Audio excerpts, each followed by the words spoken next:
Nung yusi may yauma Kawang katali Seko hay nata Chinoy lakoni Chai lang mùi hay mang Tơ man tê phá tơ Đi đê mi yong ha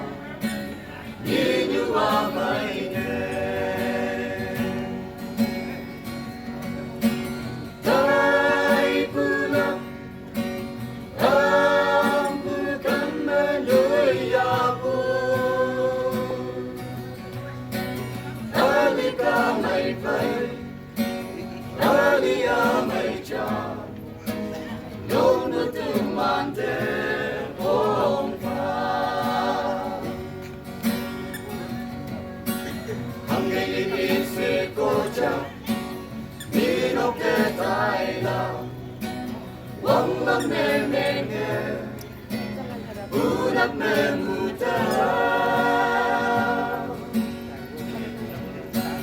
Habu yu yoi pan Ke kan ku ki Nang mo ku lok sa Me tay kan go ya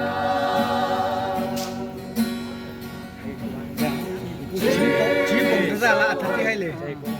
quyền nó cũng là cái gì chỉ cùng ra cùng trong này nắng bên mô nay vắng ai thầy nào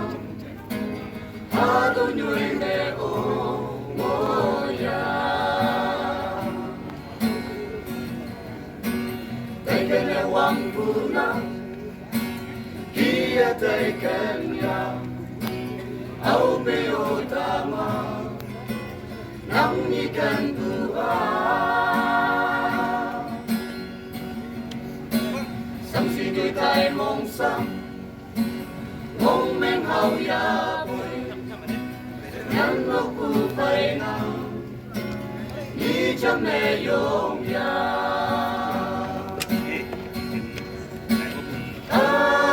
Ta ki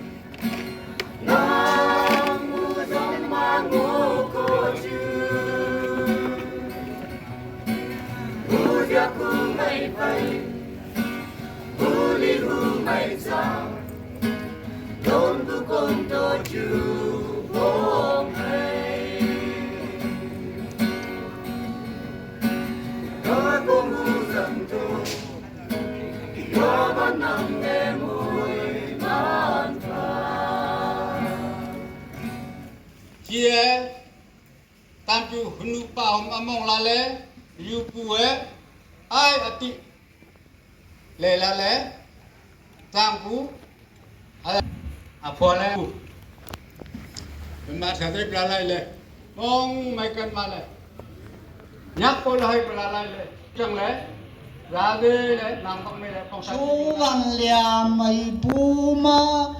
na ngam manu pham hi này mây trồng mây lê căn na ya Chinh yu pu e lum tinh cấp sọc rồng pu e răng tô màu Giặc khi qua ma cây hi thùng pa kiếm xe dài Thùng pa kiếm xe dài hô Hãy subscribe cho kênh Ghiền Mì Gõ để không bỏ lỡ những video hấp dẫn